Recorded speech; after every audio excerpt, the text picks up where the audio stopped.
Hello out there. We're on the air. Welcome back. Happy Wednesday, everybody. Welcome back to the 88 Sats radio channel, and welcome to the daily Bitcoin journey. It just started snowing outside. Tough one. She's been pretty dreary here, you'd say, for last week. Not much sunshine. The temps are really good, but the sun is non-existent, and we got some snow today. But it's February in the prairies. There's always a but. Could be much worse. Things could be much worse. Good morning, YouTube. Good morning, Rumble.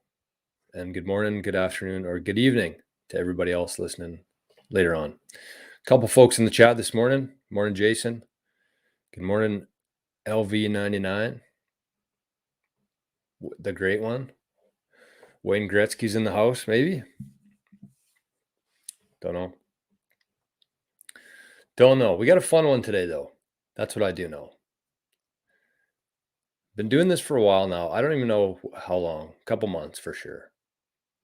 And a lot of these topics have been pretty, not heavy, but kind of heavy. Talking about our dollar, talking about how everything's going to shit. Really just helping to prepare. And I think that the one thing that has drawn me so much into the Bitcoin community is the optimism. Before Bitcoin, I was very much pessimist. Not pessimist overall, but I was just very concerned of where everything was going in the world. It's very scary to me. Prior to like 2020, I was just kind of going through the day-to-day, the motions. But in 2020, I think a lot of people changed, and it woke a lot of people up to what's happening in the world.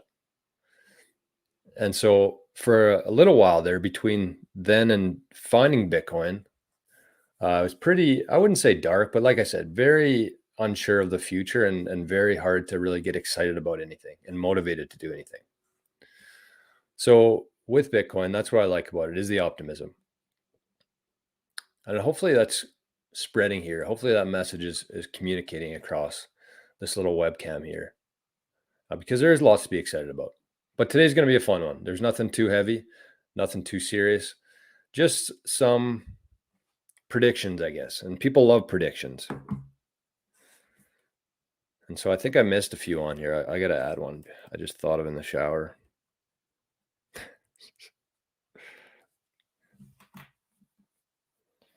You have to love live YouTubes.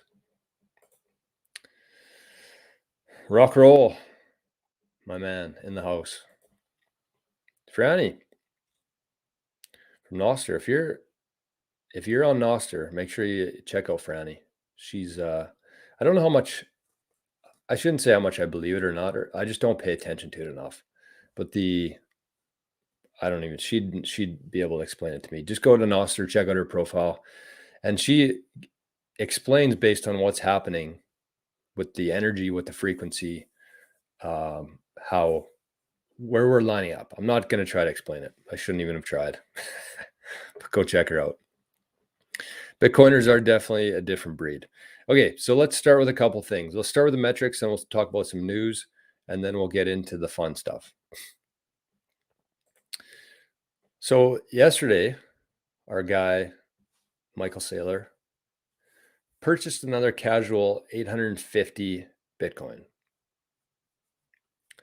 Imagine that.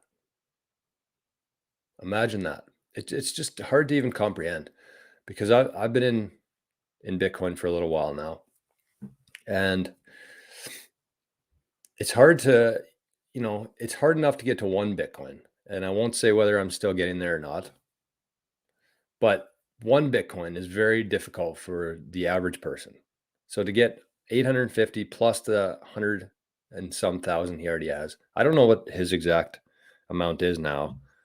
Somebody in the chat might know, but it's like 160,000, I think, or 180,000 maybe Bitcoin. So he's looking like a pretty smart guy. He had his, I'm going to play a video tomorrow talking about why he's decided to go all in on Bitcoin at his at his annual meeting, or just a maybe quarterly update. But anyways, yeah, I did a really good job of selling her there.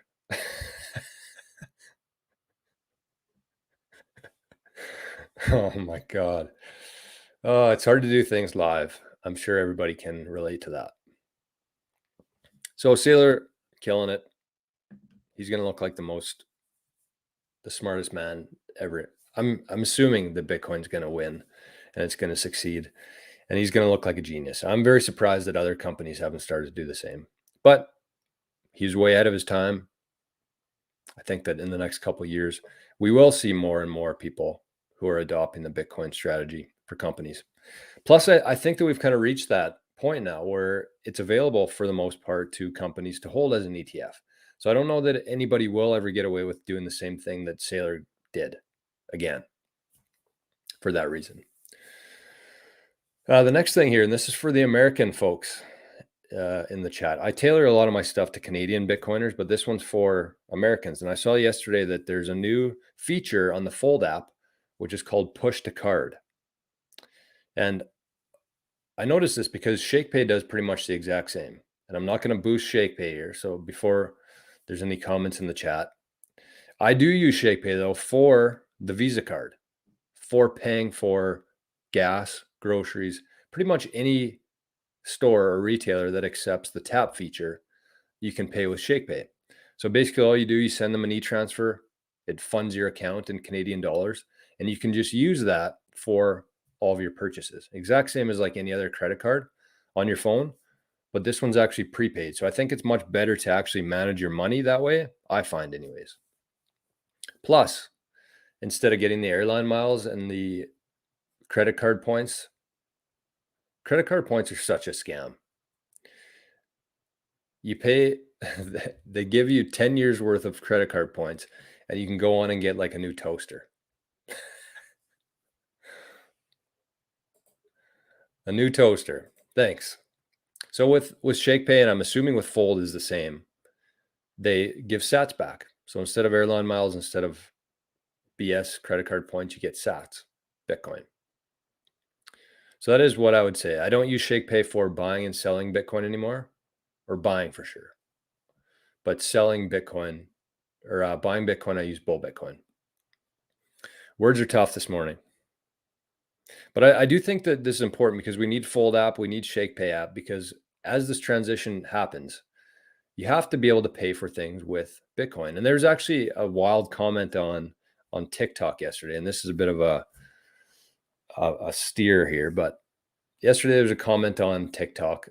I usually just take my videos from StreamYard, spend about half an hour after every show, and put it onto YouTube in the form of shorts and on TikTok. So if you're on TikTok, try to find me on there. I think it's called the Bitcoin Journey. But anyways, that's not the point. There's somebody on there yesterday who said that Bitcoin's a Ponzi scheme, the classic. And I said, which, the US dollar or Bitcoin? And they said, Bitcoin. I have full trust in the government. If you wanted to buy a gallon of milk or a carton of milk with your Bitcoin, how would you pay for it? And I said, well, pretty easy. I do that all the time with my groceries. You can sell Bitcoin instantly, convert it to cash, and pay the store. So I think that there's people who are still so far behind with Bitcoin and have no idea that this is all possible. But it is thanks to ShakePay and the Fold app. So we're going to need these. Instead of selling Bitcoin, you're going to be spending your Bitcoin in the future. And you're going to need apps like these to get through that. Next one here is, there's an interview with Jack a couple days ago. Jack from Twitter, or Nostr now. But it's very good. And I just love listening to Jack speak. He's very well spoken. Lots of talk about Nostr on there. So I wanted to talk about it very briefly, but I'm also going to put a link in the description below here in case you want to check it out. It was about an hour long. And one thing I'm going to start doing here, actually, I think this is pretty cool. I did not know that you could do this. But with Patreon, I'm going to have a free membership. So if you don't feel like paying, that's fine. You can go sign up for the Patreon. I'll put the link down below there as well. But I'm going to start sharing videos that I come across that are useful, good resources for people. And not only that, but I'm going to start categorizing them. So within Patreon, you can actually create collections. So I'm going to have like a Noster collection. I'm going to have a mining collection. I think there's already a couple on there. UTXO management collection. And so you can just go there, you can check out the collections, and within those collections, you can see all the different videos that I've found from other people that relate to that subject. So I think that's going to be a pretty good feature for people, Bitcoiners and newer Bitcoiners, just to have. And if you're looking for something to watch or listen to, you can check out the Patreon and find a collection that is relevant to you that day and kind of go from there. So that is the updates for today. Did I do the mempool yet? No, I didn't. Yikes.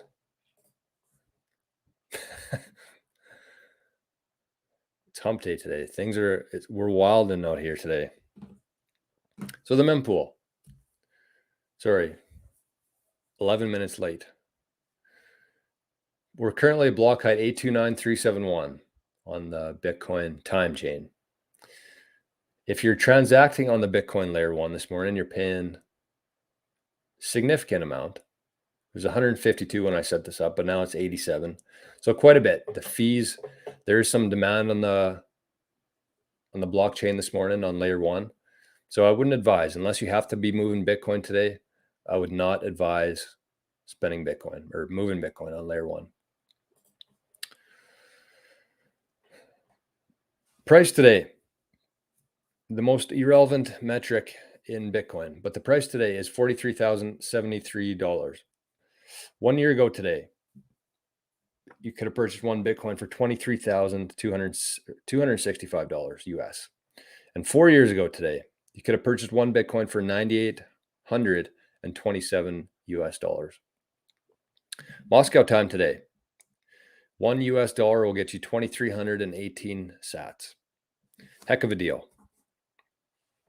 The price in Canada today is 57,989 Canadian Monopoly monies.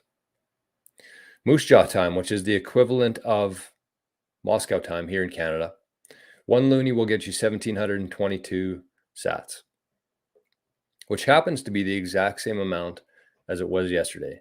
And I did change it. It's not an error. It was the exact same amount this morning. So it's crazy to me because people just focus so much on the US dollar because that's what everybody kind of runs on in the Western world anyways.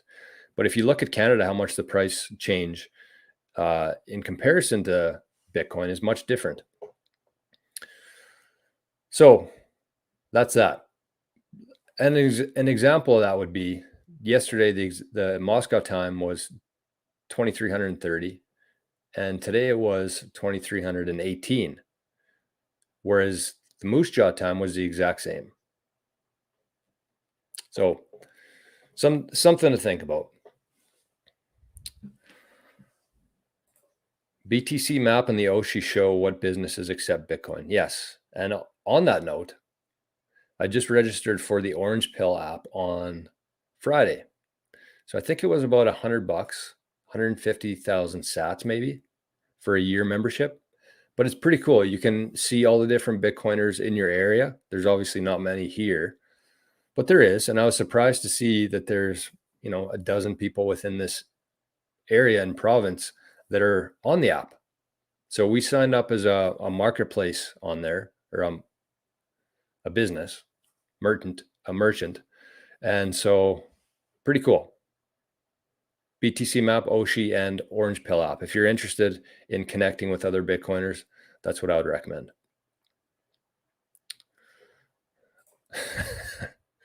Thanks for stopping by, Franny. Sorry for butchering your intro there. The main point I was trying to drive across was if you're on Noster, search it. Good stuff coming out.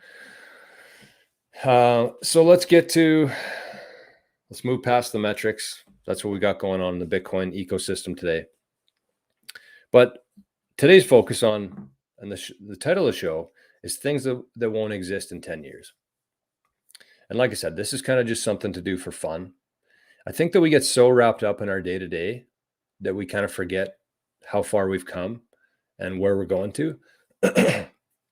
And I think it is very important to spend some time just thinking about this stuff in terms of where things have come so far and where we're about to go. I think that if you're paying attention to this kind of stuff, you can set yourself up much better and you can recognize opportunities and really take advantage of what's coming. So before we get to the things that won't exist in 10 years, I wanted to also do a quick checklist of things that existed 10 years ago, but not today, just to kind of as a warm up. And it's kind of crazy to think that some of these things were pretty mainstream 10 years ago, which is not that long ago. I saw a picture come up on Facebook from a trip to Mexico that I took with two of my best friends, and it was 10 years ago. Nuts. So here's a quick list, and I'm hoping that it'll be kind of an interactive show today. And so maybe start now if you're in the chat. Things that you think won't exist in 10 years from now. Anything in life. And maybe we'll go through those. I'll share my list, but I'm going to start with the things that existed 10 years ago, but not today. So the first one here is physical tickets to an event. Remember getting like actual printed out tickets like Ticketmaster with the concert, the venue, the date, the price of the ticket. Those are pretty cool to have, I think, as a collector's item. But you go to a concert now, you go to any sort of event, and everything's just on your phone. Everything's just a QR code on your phone. So physical tickets to an event was one. Digital cameras was another. Everybody would go to the bar with their digital camera in their pocket to take pictures of the night, take videos of the night. That was not that long ago. Maps. Remember maps? I don't know if they even sell them at gas stations anymore, but I remember growing up, going on road trips, and my mom in the front seat passenger with the map out, trying to tell my dad where to go. And I think there was a trip for me in 2012 where it was the first transition away from that. So there's the first time I kind of went on a road trip to the States by myself or with a friend, and we had to borrow somebody else's Garmin GPS. I think it was about 2012. But we had to borrow somebody's GPS instead of using a map because we didn't know really how to use a map. Our parents were still using it at the time. But now, imagine going to a bigger city or going on a road trip and not having your phone, your Google Maps. I couldn't do it. Especially in a city. I mean, you can navigate in rural communities, and as long as you have your directions straight, you should be able to get there. But in a city, trying to find places with a map, that would be nuts. Going into a bank was another one. I remember weekly, well, every time you had to deposit a check from your employer, you had to go into the bank and deposit it. And to take out cash and to do all these different things, you had to go into a bank. And I think that even then, cash was much more used, much more velocity in terms of cash. Everything you did, you needed cash. Go to a rink, you needed cash. But everybody has their terminals now that you just tap. So there's not much need for that aspect of the bank. Blockbuster. Blockbuster video was 10 years ago, where you actually had to leave your house. You had to go down to rent a movie, spend some time looking at the DVDs, reading the descriptions on the case, and paying, $5 or $6 at the time to rent a movie.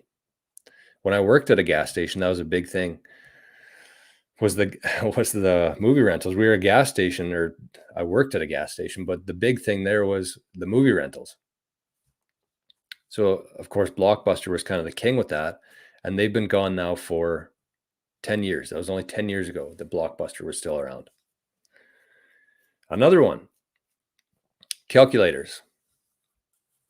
Growing up, and I think that some people actually still do use calculators, maybe. I don't know the last time I had used a calculator. I either use Excel or my phone. CDs and DVDs. I think that this was much more popular 10 years ago. I think that people probably still have some CDs maybe in their car kicking around, DVDs, some older stuff, but for the most part, everything's just an app on your TV now. And even, I won't get into VCRs, but taxis was another one. Here in Canada, in the rural communities, they still have them, but they don't look the same. They're not the yellow taxis or they're not all, they don't look the same. Uber has changed that whole industry, and it's pretty rare, I think, nowadays to see a taxi. And the last one here is magazines. When was the last time you saw somebody crack open a magazine on a plane or at the library or wherever? Magazines used to pass the time between you waiting for something and that thing happening. And now, got this thing for everything. So even consider that. The physical tickets to an event, this thing, digital cameras, this thing, maps, this thing, going into a bank. It's nuts how many different things that this device has changed in the last 10 years. And magazines too, that's kind of what I was getting at there, is people used to look at magazines to pass the time, but now everybody's just on their phone. So that's things that existed 10 years ago, but not today. And now we're going to talk about more of predictions, not things that actually happened, but these are predictions. Take a little break here. Rock Roll says, who's coming to the Canadian Bitcoin conference in Montreal?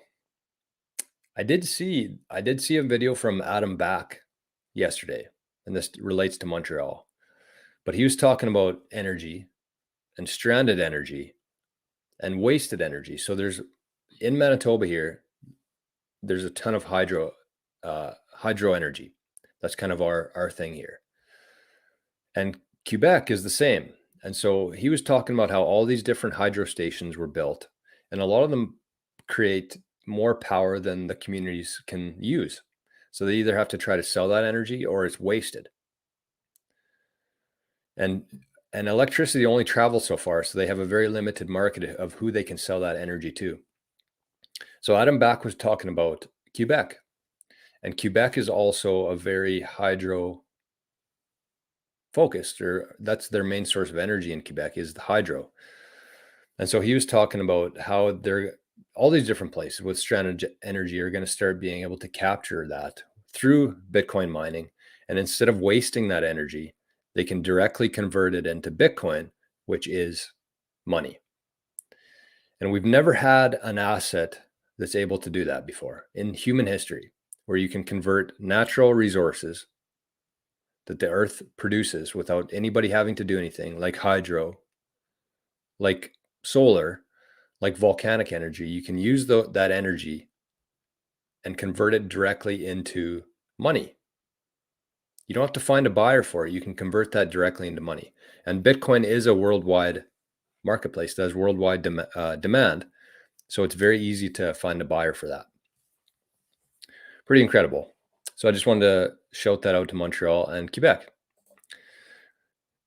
Cash will be replaced by CBDC soon. That is one of the things I was going to talk about here. And I don't know. I go back and forth on that. We'll put that one on the back burner for right now. Morning, Johnny. Vinyl will still be around. I believe that as well. But I think vinyl will be around forever. I don't think we're ever going to go back to like CDs though, because there's no real, maybe. I have no idea.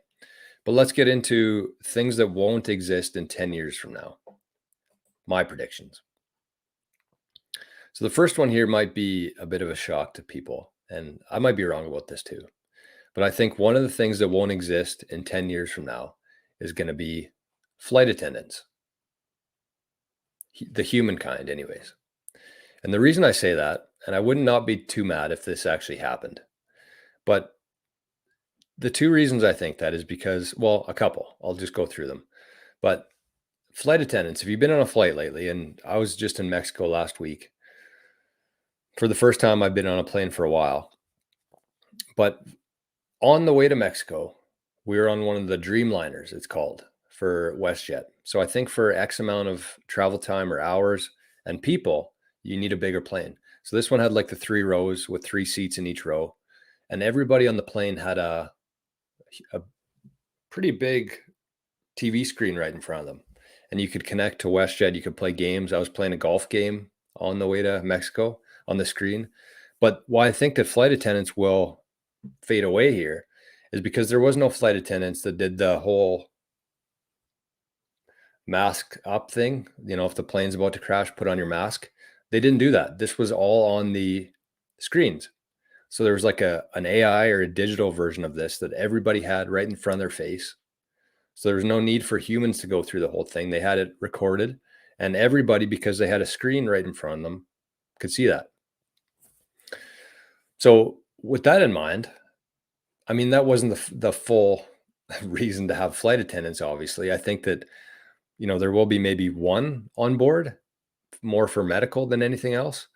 But the other part of that is that with flight attendants, if you've ever sat in the aisle row and they go through with that fucking cart with coffee and drinks on it and food, and every time they go by me, they just hammer my shoulder.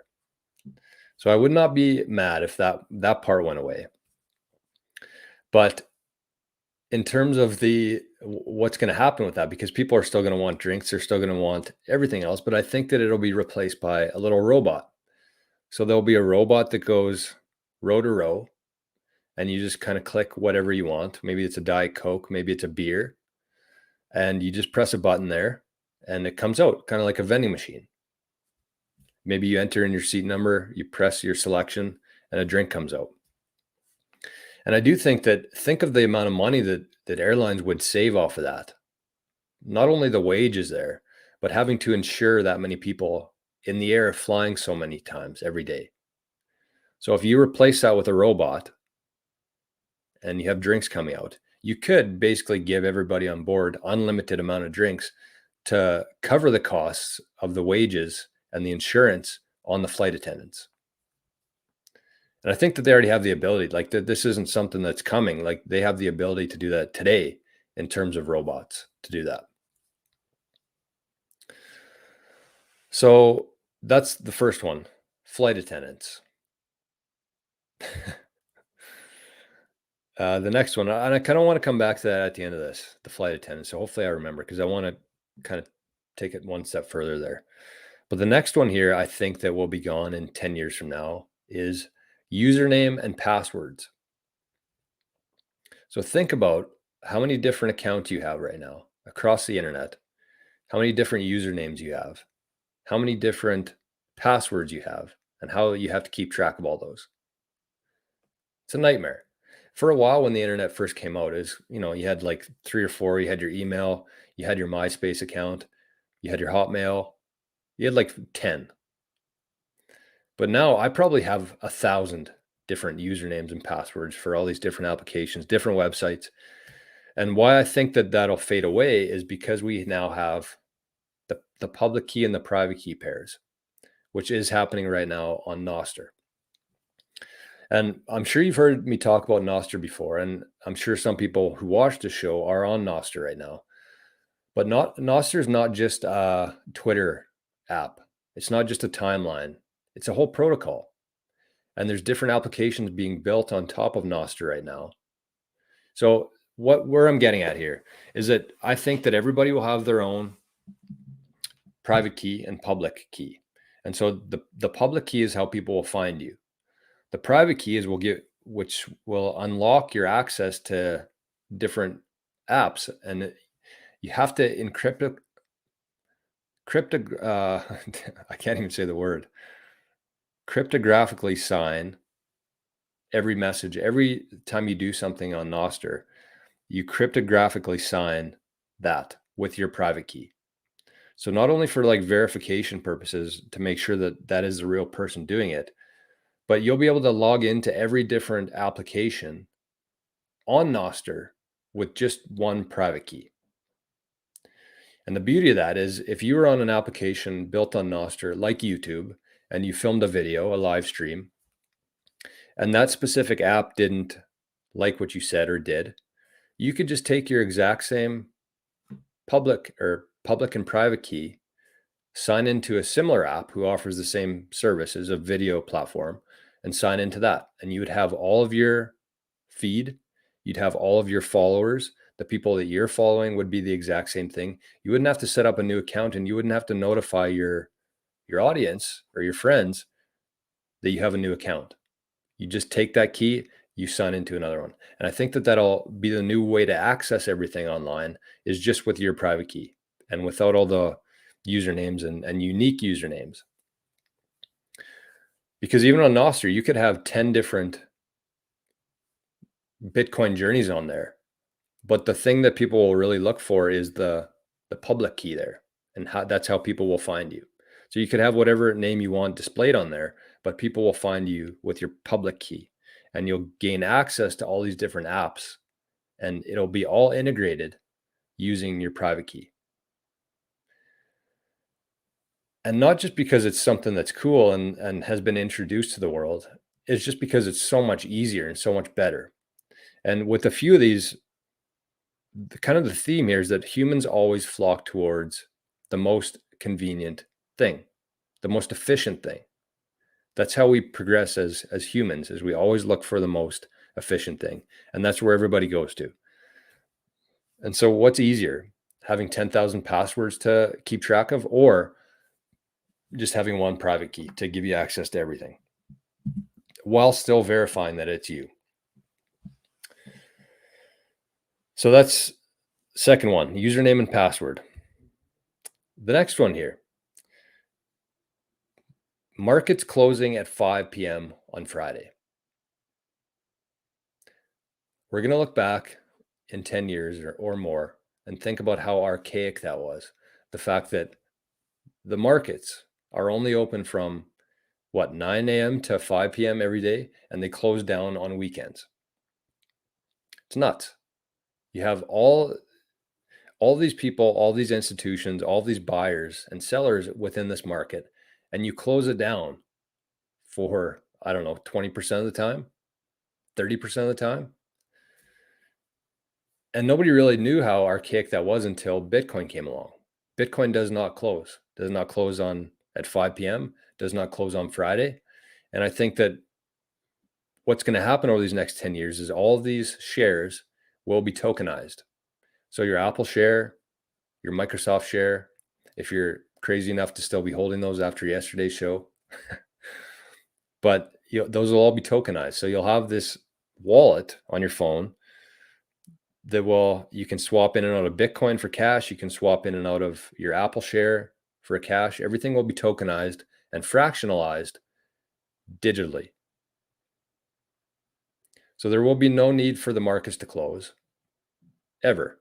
The markets will always be open. There might be customer service that you can talk to, and your advisor who's giving you advice who will shut down, but the markets themselves will not close at 5 p.m. on Friday. And I think that the ETFs is actually going to accelerate that, because we're going to see what happens during this bull run. We're going to see what happens and why that's a problem. Because when the market shut down at 5 p.m. on Friday and people are still able to buy and sell Bitcoin, the real Bitcoin, and everybody else who holds the ETFs has to wait until Monday morning to get in on whatever's happening in the market, that's going to be a big problem for a lot of institutions. And they're going to say, we cannot allow this to continue happening. We have to make a change right now. And I think that this will actually happen much sooner than 10 years from now.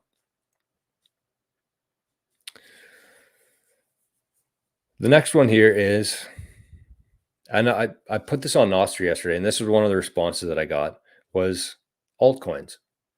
So the answer was that 99.9% of altcoins and casino coins, shit coins, whatever you want to call them, they won't exist in 10 years from now.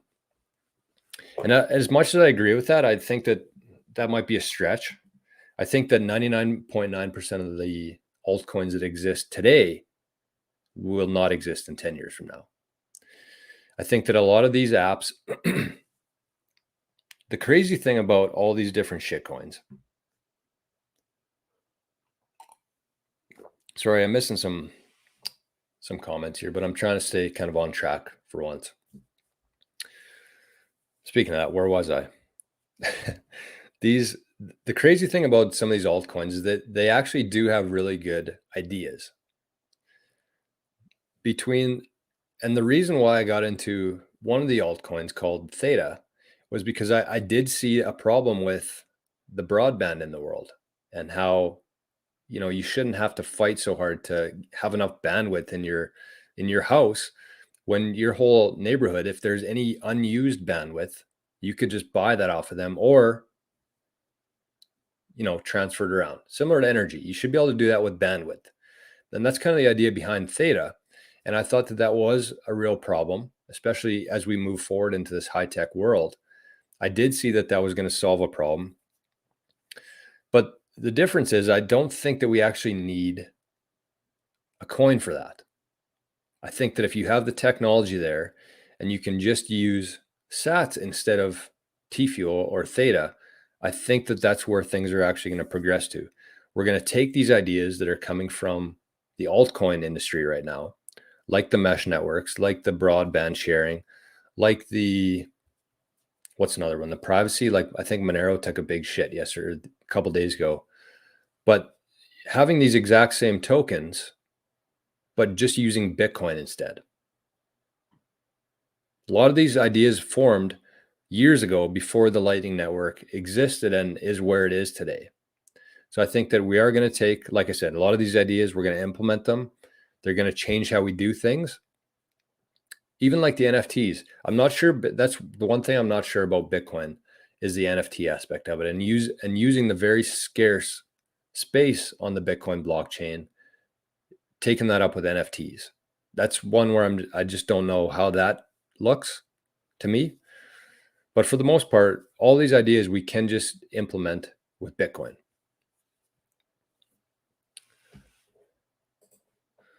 This is a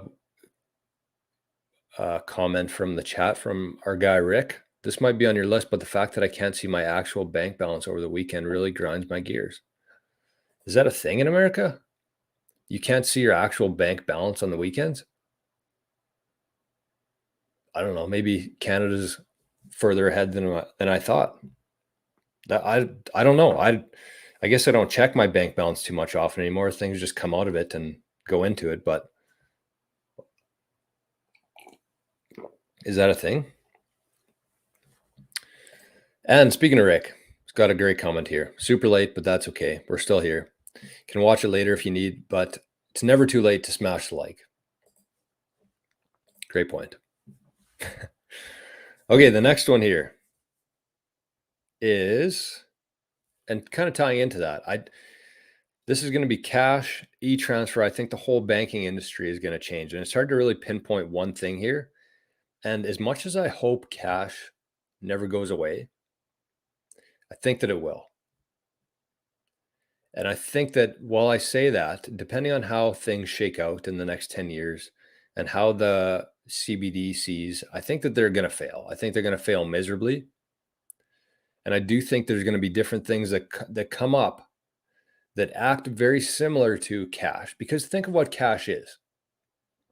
Everybody loves to say, including me, I hope cash never goes away, because think of what cash is. People love cash because they can accept it and they can spend it without anybody knowing about it. That's what cash is. You don't give a shit about the actual paper. It's worthless. And it's got stupid faces on it, other than a couple. Like George Washington is not a stupid face. But think about your money. Like you don't actually value the money itself. You value the idea of cash. So I do think that there will be things that come up. And I think that Bitcoin is actually a version of that. If you do it properly, I think that Bitcoin is the digital cash version of that. We call it digital gold. We call it digital real estate, but it's also why it was designed is to be peer-to-peer electronic cash. And that kind of just came to me as I was saying it. But that's why I don't get too concerned about cash going away, because I do think that if you just replace the idea of that, the fact that you can receive value from somebody without anybody knowing about it, and you can spend that value without anybody knowing about it. That's what cash is. That's why people love cash. But it is such a pain in the ass to go down to the bank and have to take out cash if you need to. And it's really no value to you carrying around all this cash. It just introduces, the ability for somebody to smack you on the head and take your cash. So I think that the idea of cash will be around, but I don't think the cash as we know it today will be around in 10 years. I hope that makes sense.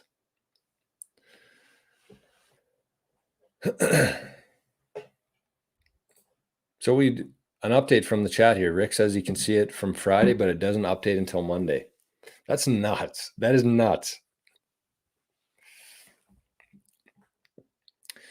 And in terms of the banks, this was obviously something that I was unsure of. And I'm not going to say that banks won't exist in 10 years. I do think that banks will be around in 10 years.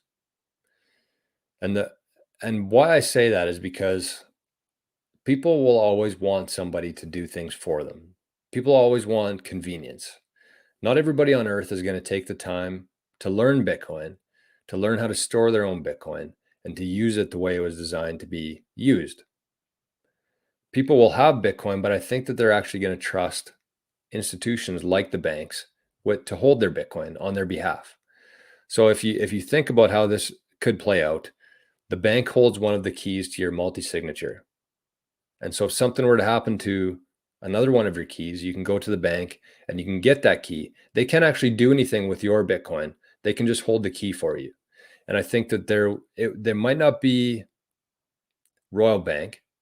It might not be BMO. It might not be JP Morgan who's doing this, but there will be a version of this, I believe, of similar businesses who are offering this.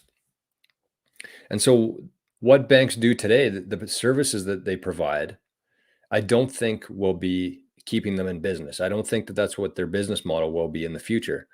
I think that they will be a way for people to hold their digital Bitcoin and whatever else we got going on at the time, whether that's a Tether or something like that, something that swaps back and forth between cash and Bitcoin. But they'll be the ones that hold that for people.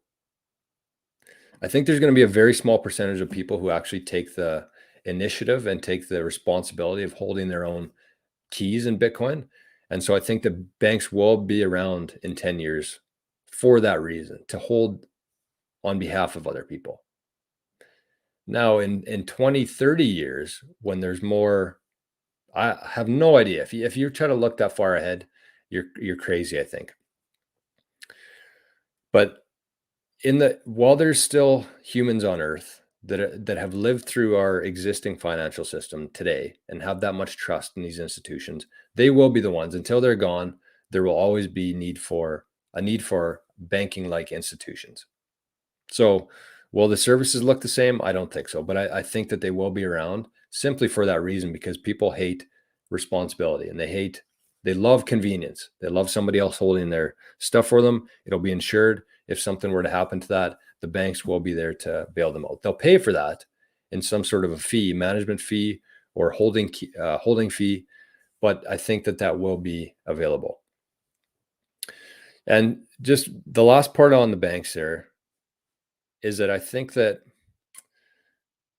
banks now are doing themselves a disservice in terms of they've become too complacent. They think that people will always need banks, and so their customer service has gone to absolute shit for the most part. You pay the banks so much in interest, you pay them in fees, you pay them in every different way. It seems like every day something's going to the banks. But what do they even do? And I think they've really lost touch with why people need the banks and why they'll need them in 5 years. And it's not because what they need it for today.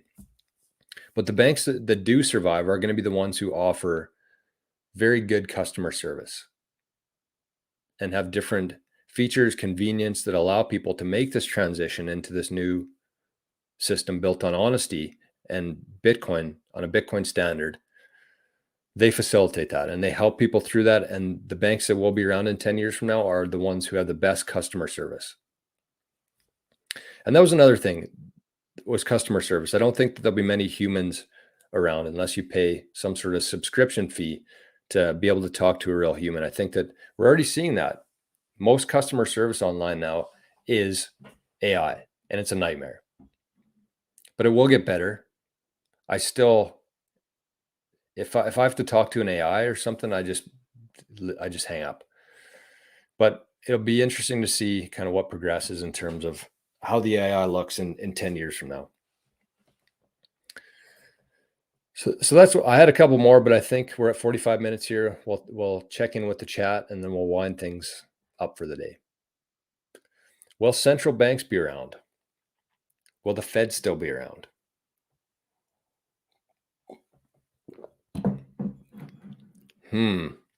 I think no. Might not be 10 years, but I mean, we're trying to look 10 years ahead here. And if you think 15 years back, Bitcoin did not exist. 15 years ago, Bitcoin was introduced to the world. The first block was mined with the sole intention of destroying the central banks. That's the purpose of Bitcoin. You read the white paper, you look at the heading on the white paper. Bitcoin is peer-to-peer electronic cash. And if you really think about what peer-to-peer is, it's me sending value to you without anybody in between. And who's in between right now? Central banks. They have the ability to print money. They have the ability to control the money. And I just think that we're going into a place of people becoming so aware of this now. And with Bitcoin available, that is the key to get rid of these banks. We're never going to go to war with our government. We're never going to vote our way into a politician who's wanting to get rid of the central banks. It's just going to happen over time. As people start using Bitcoin, as they start finding ways to go around the legacy system, that's when these central banks and these centralized institutions will begin to disappear. So it might not be 10 years. I think it will be. But at some point, Bitcoin will get rid of that.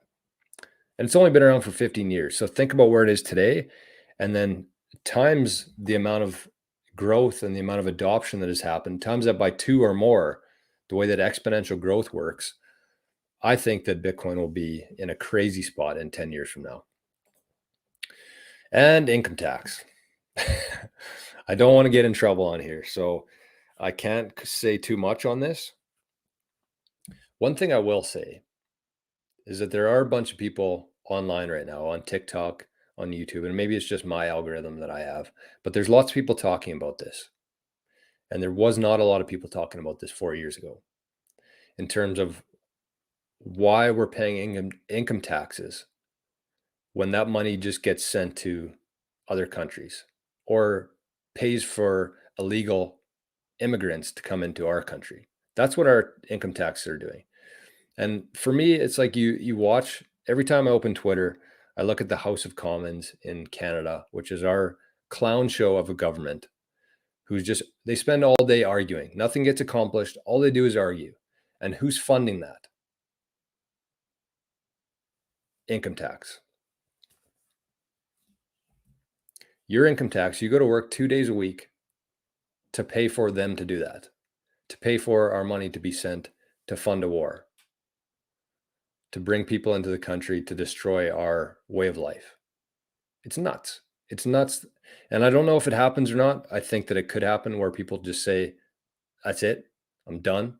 And everybody has to do it. That's the key. And I'm not saying that that's the way to go at all, especially live on the internet. I'm just saying that people are at a point where they're starting to realize what's happening and they're pissed. People are pissed, and for good reason.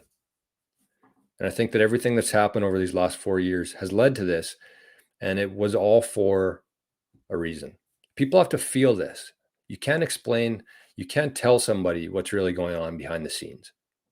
They actually have to feel it themselves. And with inflation, with everything that's happening in the world right now, that is where we're headed. People are waking up more and more every day. And I agree with this. I think that states and provinces will start to separate. Texas, perfect example. Alberta's giving the federal government here in Canada the big double birds, the GFY.